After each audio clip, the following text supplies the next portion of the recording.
This here is the official lunar lander. When I usually show this to people, they automatically think it's a joke. No, seriously, this is an official photograph of the Apollo lunar lander. Fortunately, they took a close-up photograph as well. Curtain rods, aluminum foil, tar paper, scotch tape, some useless abstract art sculptures that do nothing but look spacey, and some very poor construction. Look at the paneling. It's a disaster. If someone sheetrocked your basement like this, you'd demand your money back. But this is supposed to be an amazing spaceship constructed by the best engineers and scientists. It's absolute garbage, a shameful prop made by a high school drama club. Looking at the photographs side by side, it's unbelievable to me that they got away with this for so long.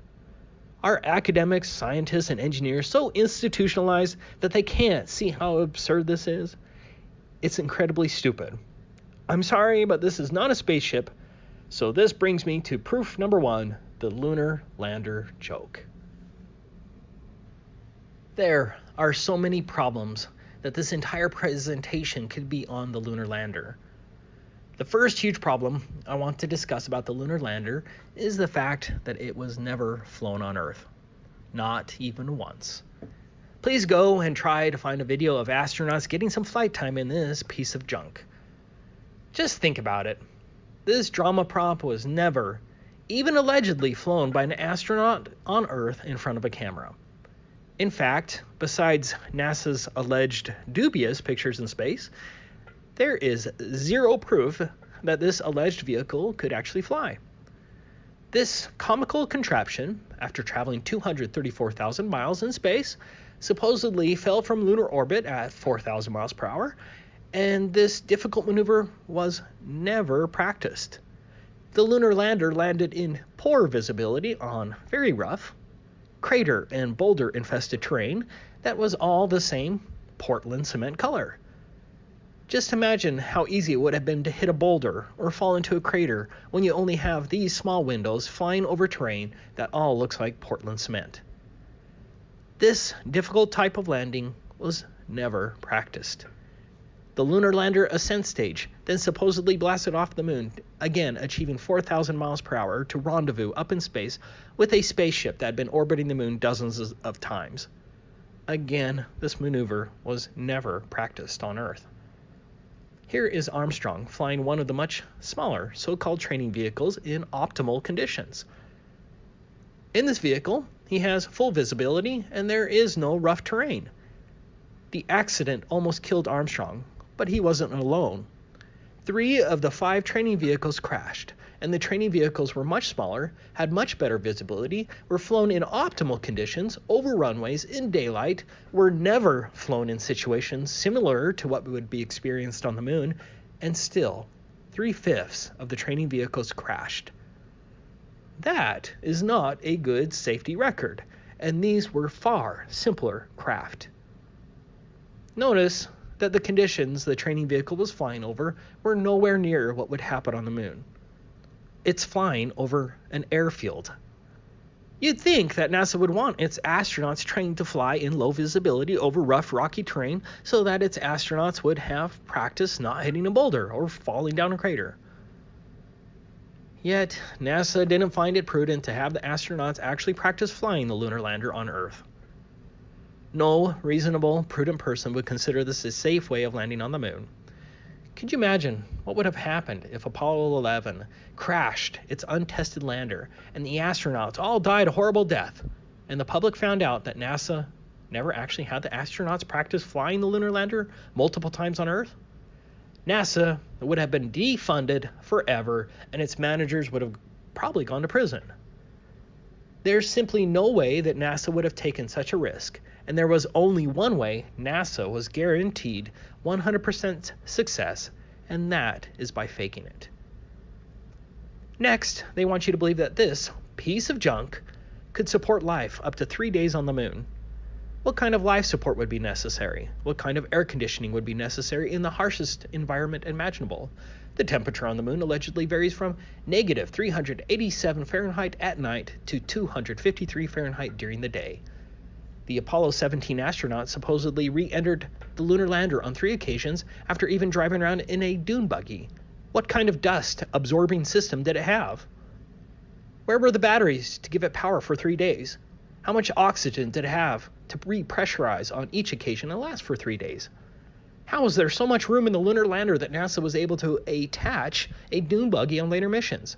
Did NASA have the foresight to leave a large trunk for a fold-up dune buggy with tires and large 1970 batteries? What about all of the bulky experiments? Where did they fit? The lunacy of the lunar lander should be enough to convince any thinking person that the moon landings were fake. But we can't stop now. Exhibit 2.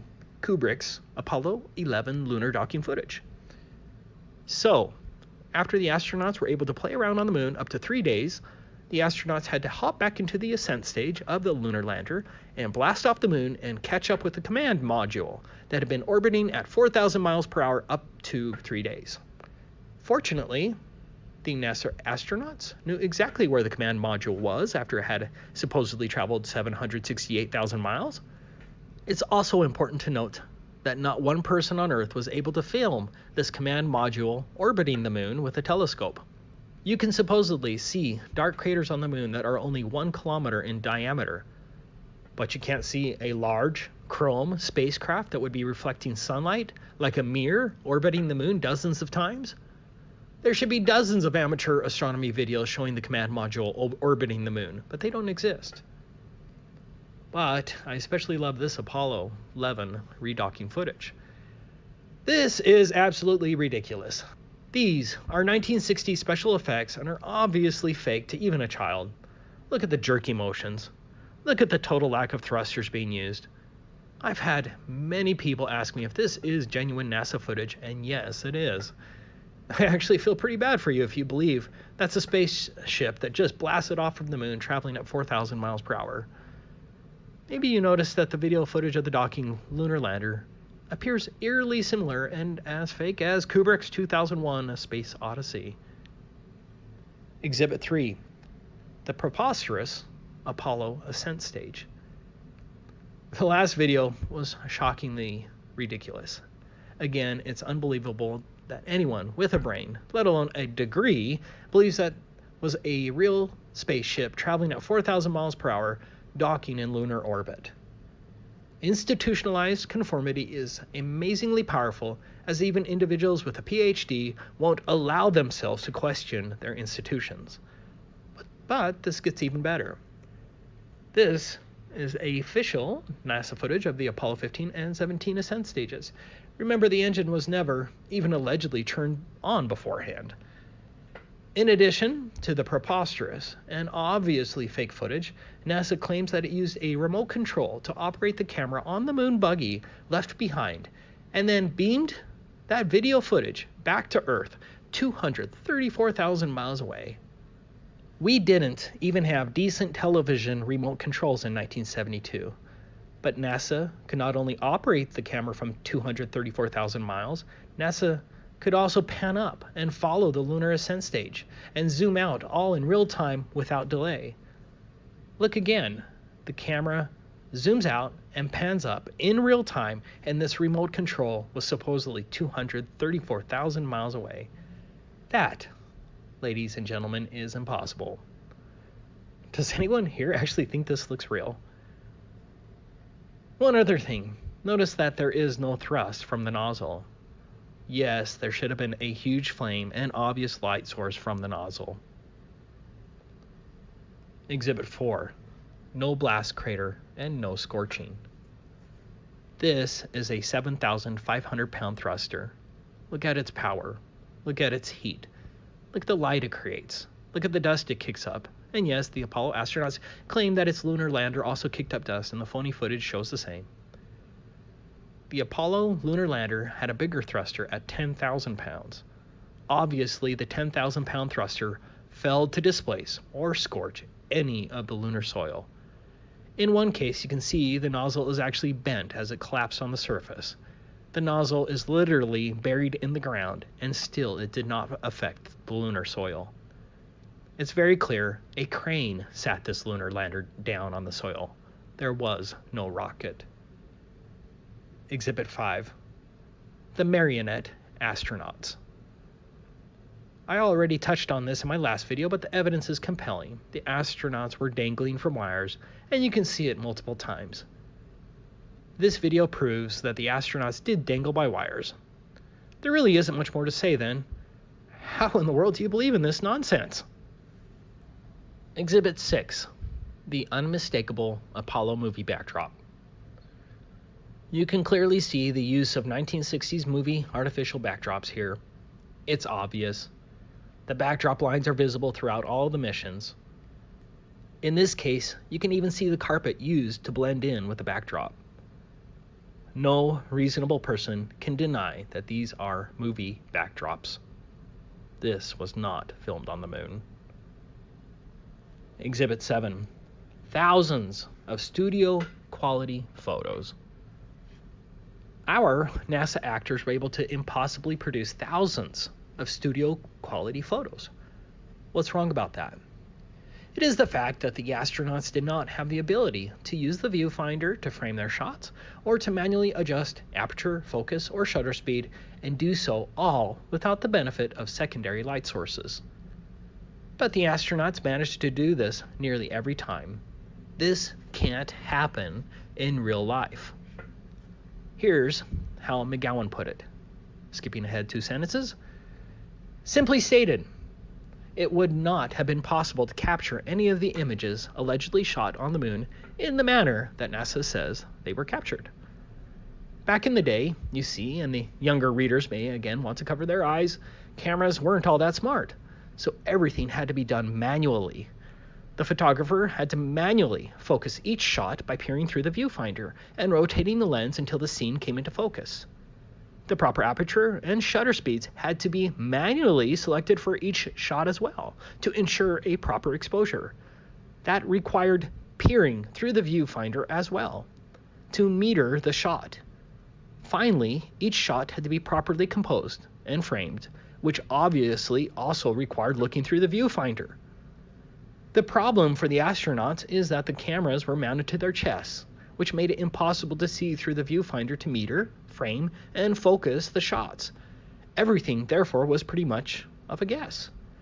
Focusing would have been entirely guesswork, as would the framing of each shot. An experienced photographer can accurately estimate the exposure settings, but the astronauts lacked such experience, and they were also handicapped by the fact that they were viewing the scenes through heavily tinted visors, which meant that what they were seeing was not what the camera was seeing.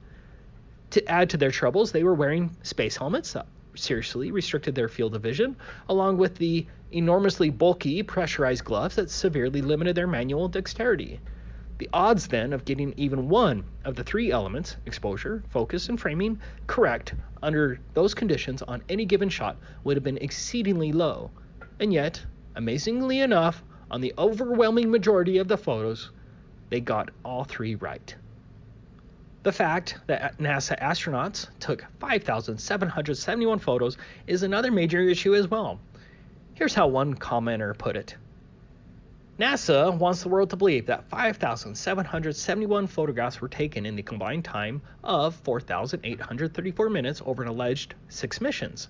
This equates to Apollo 11, 1 photo every 15 seconds, Apollo 12, 1 photo every 27 seconds, Apollo 14, 1 photo every 62 seconds, Apollo 15, 1 photo every 44 seconds, Apollo 16, 1 photo every 29 seconds, Apollo 17, 1 photo every 26 seconds. Given all the facts, was it possible for 2 men to take that many photos in so short a time? Any professional photographer will tell you it cannot be done. Virtually every photo was a different scene or in a different place, requiring travel. As much as 30 miles travel was required to reach some of the photo sites. Extra care had to be taken shooting some stereo pairs and panoramas. Each perfectly exposed and perfectly framed picture was taken on a chest-mounted camera without a viewfinder, using manual camera settings with no automatic metering, while wearing a bulky spacesuit and stiff, clumsy gloves.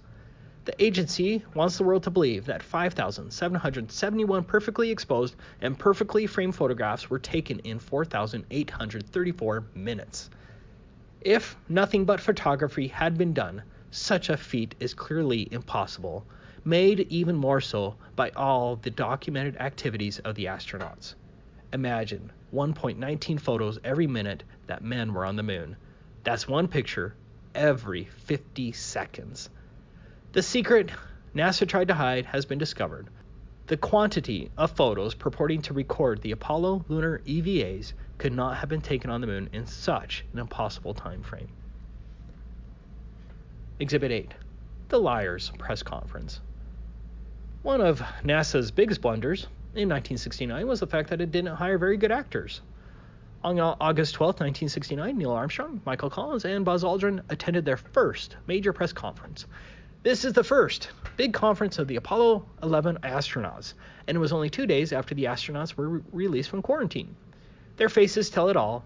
They are not happy with what they are doing. They look like they were being forced to tell a lie, and they showed no excitement that would accompany 3 men who walked on the moon.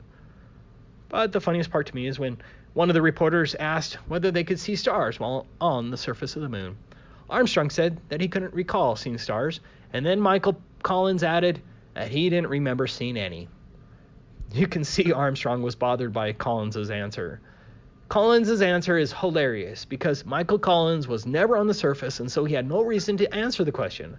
In addition, Michael Collins was the pilot of the command module, and he would have allegedly seen the most amazing show of stars on the dark side of the moon, better than any person that had lived up till that time. Michael Collins supposedly saw the dark side of the moon 27 times, and he doesn't remember seeing any stars. Exhibit 9. The ridiculous lunar rover. First, how in the world did NASA plan for a fold-up dune buggy to attach only on the later Apollo flights? The lunar rover was only used on Apollo 15, 16, and 17. Are we to believe that NASA left a big trunk for a fold-up dune buggy in the designs of the Lunar Lander?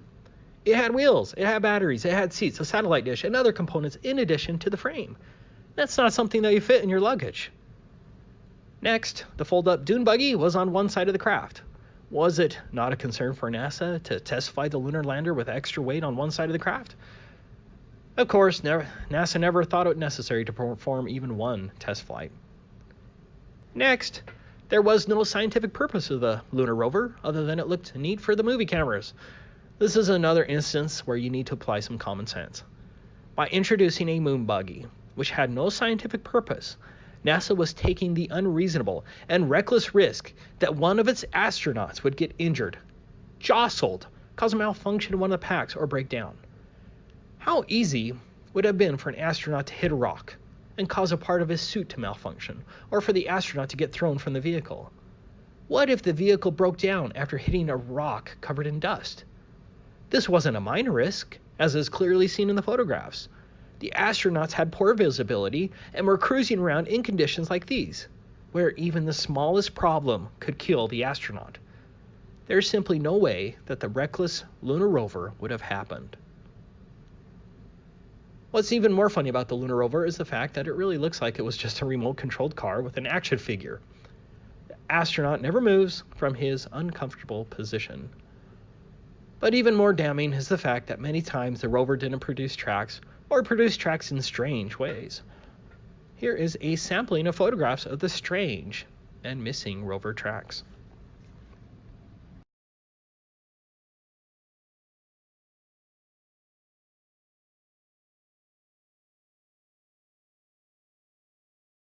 Exhibit 10.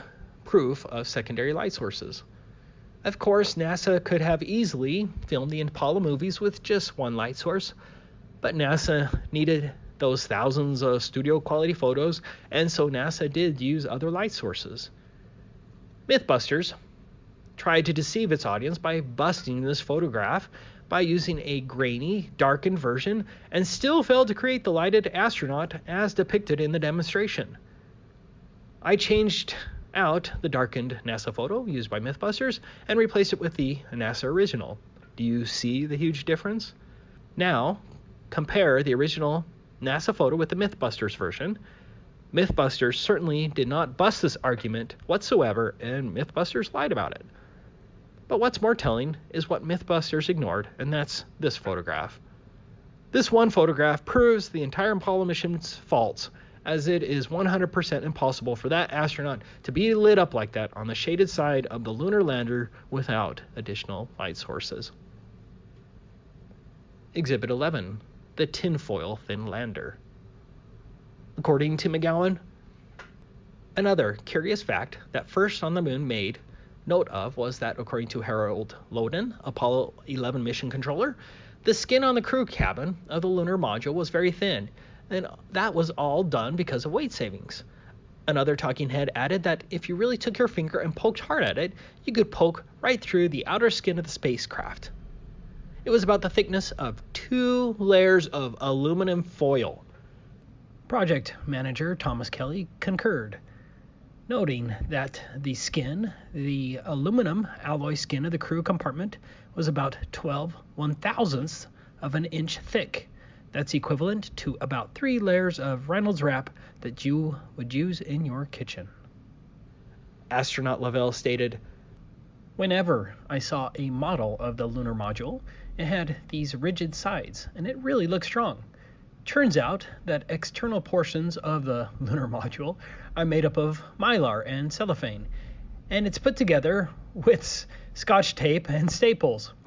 We'd had to have pads on the floor because if you dropped a screwdriver, it would go right through the floor." And astronauts lived in this for days with multiple repressurizations, and merely dropping a screwdriver would kill them. As pointed out by David McGowan, the lunar lander actually failed the Grumman pressure test, which blew out a window, and no one seemed to care as no design changes were ever made. Come on.